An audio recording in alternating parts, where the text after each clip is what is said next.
He was teaching out the Old Testament. He was teaching out the law of Moses. Same thing with Paul. Luke chapter 4, verse 16. And he came to Nazareth, where he had been brought up. And as his custom was, he went into the synagogue on the Sabbath day and stood up for to read. Right, so he stood up on the Sabbath day to read. That's right. He wasn't reading out the New Testament because it wasn't written yet. What was he reading out of? He was reading out the prophets and out the law, the same thing Paul was doing. Give me that precept you brought out yesterday about Paul, was it? Acts 28.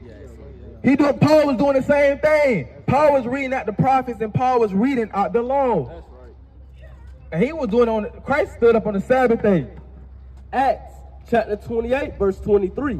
And when they had appointed him a day, there came many to him and to his lodging, to whom he expounded and testified the kingdom of God, persuading them concerning Jesus.